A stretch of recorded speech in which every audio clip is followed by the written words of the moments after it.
Welcome बच्चों। आज हम बीएससी पार्ट 1 ऑनर्स में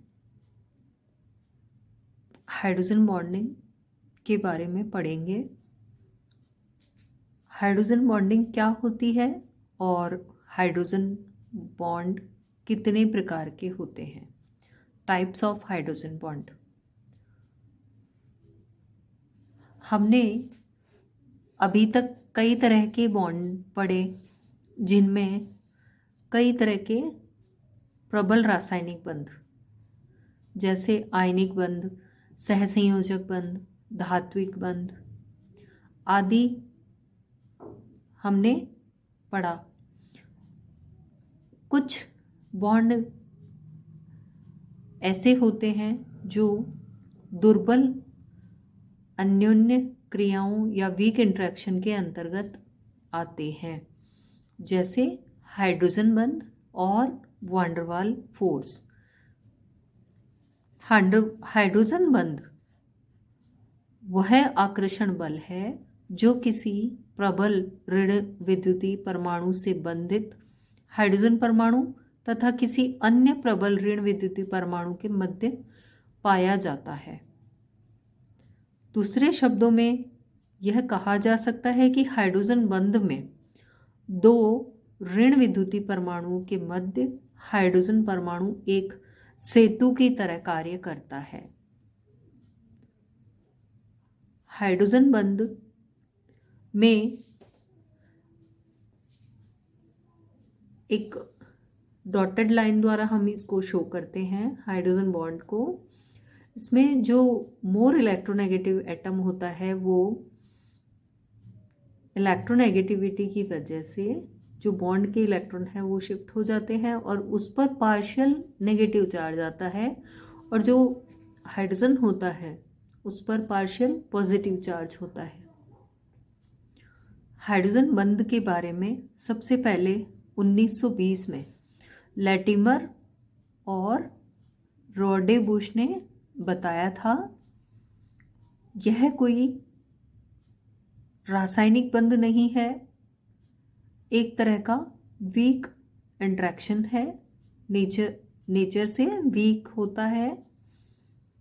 वीक इंटरेक्शन की श्रेणी में इसको हाइड्रोजन बंध को लिया जाता है। हम इसको शो करते हैं तो डॉटेड लाइन से शो करते हैं। जो बॉन्डिंग होती है वो कंपैरेटिवली बॉन्ड लेंथ जो है वो कोवलेंट बॉन्ड से ज़्यादा होती है, इसीलिए ये वीक भी होता है।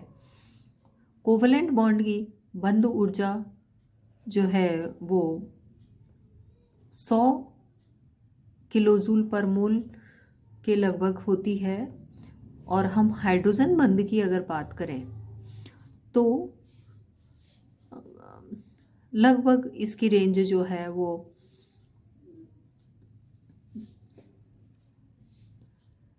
20 से 40 या हम कहें कि 10 किलोजूल पर मोल के आसपास होती है। लमसम बात कर रहे हैं। इसके बाद वान डेर वाल फोर्स है, उसका बहुत ही कम वैल्यू होती है, लेकिन हाइड्रोजन बंध जो है वो कोवलेंट बॉन्ड से तो वीक होता है और वान डेर वाल से स्ट्रॉन्ग होता है। अब हम ज़्यादातर इसमें जो है वो सामान्यतः हाइड्रोजन बंध केवल अत्यधिक ऋण विद्युतीय परमाणु जैसे FON के साथ बनता है। अब हम बात करते हैं कि हाइड्रोजन बंध कितने प्रकार का होता है। हम हाइड्रोजन बंध 3 तरह का होता है। एक तो अंतराणुक हाइड्रोजन बंध, अंतः अणुक हाइड्रोजन बंध, और एक पाई हाइड्रोजन बॉन्ड भी होता है। अंतः 2 तरह के इसको इंटर मॉलिक्यूलर हाइड्रोजन बंध है, इसको भी हम फर्दर 2 कैटेगरी में डिवाइड करते हैं, जिसमें होमो इंटर मॉलिक्यूलर हाइड्रोजन बॉन्डिंग और हाइड्रोजन बॉन्ड और हेट्रो इंटरमॉलिक्यूलर हाइड्रोजन बंध। कुछ हम इससे पहले टाइप डिस्कशन से पहले हम बात कर लेते हैं कि हाइड्रोजन बंध के लक्षण क्या क्या हैं।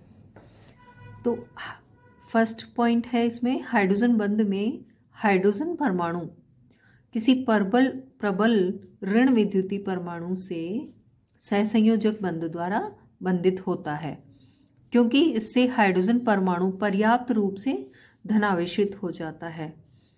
दूसरी बात ये कि जो ऋण विद्युतीय तत्व हाइड्रोजन बंध बनाता है उसके पास कम से कम एक लोन पेयर ऑफ इलेक्ट्रॉन होता है। तीसरी बात ये, हाइड्रोजन बंध सदैव दो ऋण विद्युतीय तत्वों के बीच होता है, इसमें कोई तीसरा परमाणु भाग नहीं लेता। तीसरा केवल हाइड्रोजन परमाणु ही इसमें होता है।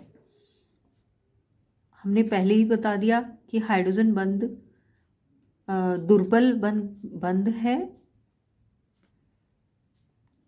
और हाइड्रोजन बंध से बंधित परमाणु की विद्युत ऋणता जितनी अधिक होगी बंध उतना ही प्रबल होता है। यही कारण है कि नाइट्रोजन से ऑक्सीजन और ऑक्सीजन से फ्लोरीन तक जाने पर इलेक्ट्रोनेगेटिविटी का मान बढ़ता है। अतः हाइड्रोजन बंध बनाने की प्रवृत्ति और सामर्थ्य भी इस दिशा में बढ़ती है। तो हम बंध की प्रबलता का क्रम बताएंगे। NH FH का सबसे ज़्यादा होता है, फिर OH का, फिर NH का।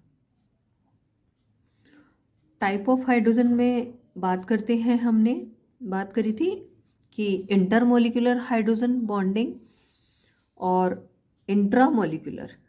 इंटरमोलिकुलर को क्या बोलेंगे? अंतराणुक हाइड्रोजन बंध, और अंतःअणु को बोलेंगे हम इंट्रामोलिकुलर हाइड्रोजन बॉन्डिंग। तो इंटरमोलिकुलर हाइड्रोजन बॉन्डिंग क्या होती है? इंटरमोलिकुलर हाइड्रोजन बॉन्डिंग जब हाइड्रोजन बंध एक ही यौगिक के अथवा भिन्न भिन्न यौगिकों के दो या अधिक परमाणु अणुओं के मध्य बंध बनता है तो उसे अंतराणुक हाइड्रोजन बंध कहते हैं।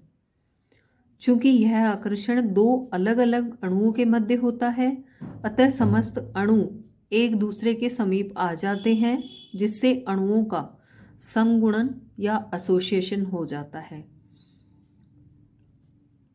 इस इंटरमॉलिक्यूलर हाइड्रोजन बंध को हम फर्दर दो तरह की कैटेगरी में बांटते हैं। इसको हमने एक तो सम अंतराणुक हाइड्रोजन बंध और एक विषम अंतराणुक हाइड्रोजन बंध में डिवाइड किया।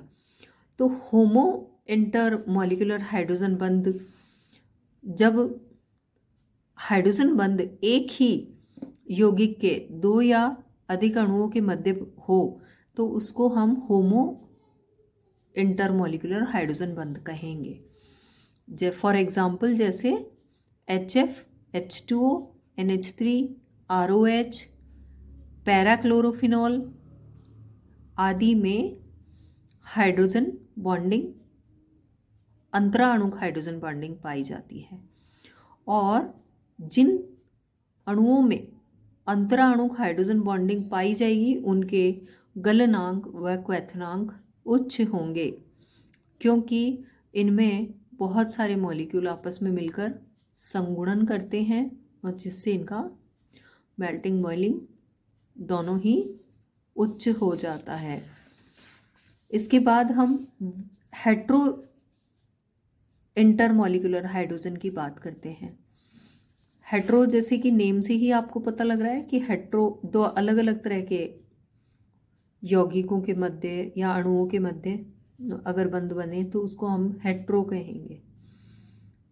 इस प्रकार के हाइड्रोजन बंध में वह स्पीसीज जो इलेक्ट्रॉन युग्म डोनेट करती है उसको हम इलेक्ट्रॉन डोनर स्पीसीज कहते हैं, और दूसरी स्पीसीज जो इलेक्ट्रॉन ग्रहण करती है उसको हम इलेक्ट्रॉन एक्सेप्टर स्पीसीज कहेंगे।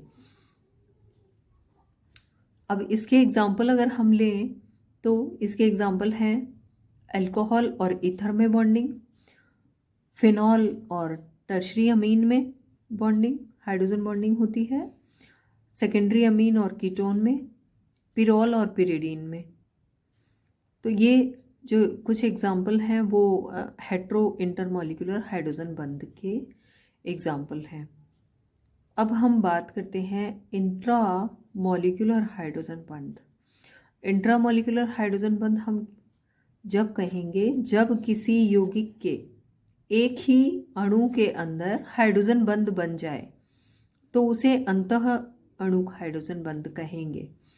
इस प्रकार के बंध में दो समूह आपस में हाइड्रोजन बंध द्वारा जुड़कर 5 या 6 मेंबर्ड एक वलय बनाते हैं और यही कारण है कि हाइड्रोजन बंध बनने के इस प्रक्रिया को हम किलेशन कहते हैं। और जिन यौगिकों में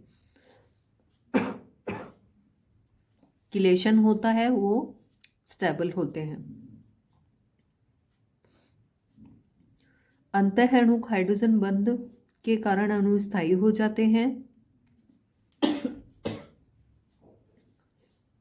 जिससे इन अणुओं की समान प्रकार के अन्य अणुओं से जुड़ने की प्रवृत्ति कम हो जाती है। अतः इनके गलनांक व क्वथनांक बहुत कम होते हैं।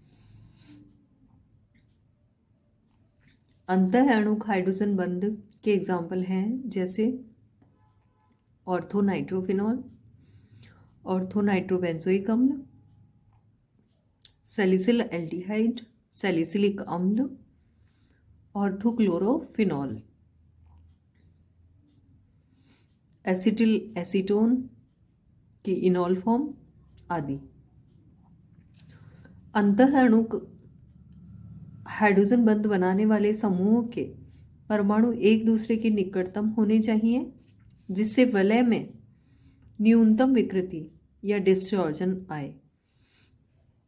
यही कारण है कि बेंजीन के ऑर्थो डाई सब्स्टिट्यूटेड डेरिवेटिव अंतःअणुक हाइड्रोजन बंध का निर्माण करते हैं, जबकि मेटा और पैरा प्रतिस्थापी हाइड्रोजन बंध में भाग लेने वाले समूह के मध्य अधिक दूरी पाए जाने के कारण अंतराणुक हाइड्रोजन बंध पाया जाता है।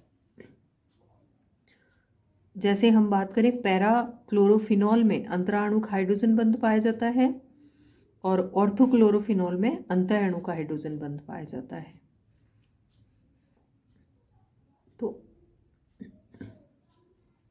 ऑर्थो की तुलना में, ऑर्थो प्रतिस्थापी की तुलना में इंटर मॉलिक्यूलर हाइड्रोजन बंध दर्शाने वाले मेटा और पैरा प्रतिस्थापी का गलनांक व क्वथनांक अधिक होता है। हम ऑर्थो और मेटा पैरा में डिफरेंस भी कर सकते हैं हाइड्रोजन बॉन्डिंग के आधार पर, क्योंकि इनके मेल्टिंग बॉइलिंग से हम पहचान सकते हैं। पाई हाइड्रोजन बंध, कुछ ऐसे उदाहरण भी ज्ञात हैं जिनमें यौगिक इलेक्ट्रॉन के एकल युग्म या लोन पेयर के बिना भी हाइड्रोजन बंध बना लेते हैं। यहाँ बंध निर्माण के लिए वह अपने पाए बंध में स्थित इलेक्ट्रॉन युग्म का प्रयोग करते हैं। अतः ओलिफिन या एरोमेटिक पदार्थों के पाई इलेक्ट्रॉन हाइड्रोजन बंध में प्रोटॉन ग्राही या इलेक्ट्रॉन दाता के रूप में कार्य करते हैं। ऐसे हाइड्रोजन बंध को पाई हाइड्रोजन बंध कहते हैं। यह भी दो तरह के होते हैं, एक तो इंटरमॉलिक्यूलर पाई हाइड्रोजन बॉन्ड। यह बंध समान अथवा भिन्न भिन्न यौगिकों के दो या अधिक अणुओं के बीच में पाया जाता है, जैसे फिनॉल और बेंजीन। अंतःअणुक हाइड्रोजन बंध, पाई हाइड्रोजन बंध, यह बंध एक ही अणु के समूह के मध्य पाया जाता है, जैसे ऑर्थोफेनिलफिनॉल में अंतःअणुक पाई हाइड्रोजन बंध पाया जाता है। हम ये देखते हैं कि हाइड्रोजन बंध वीक इंटरेक्शन है, लेकिन इससे अणुओं के भौतिक गुणों पर प्रभाव पड़ता है, जैसे फिजिकल स्टेट पर पड़ता है, मेल्टिंग एंड बॉइलिंग पॉइंट पर इफेक्ट पड़ता है, विलयता पे भी फर्क पड़ता है, तो विस्कोसिटी पे पड़ता है, मॉलिक्यूलर वेट, एसिडिक स्ट्रेंथ, कई चीज़ें हम देखेंगे कि जिस पर हाइड्रोजन बंध का प्रभाव पड़ता है। हम इसको नेक्स्ट वीडियो में डिस्कस करेंगे। Thank you.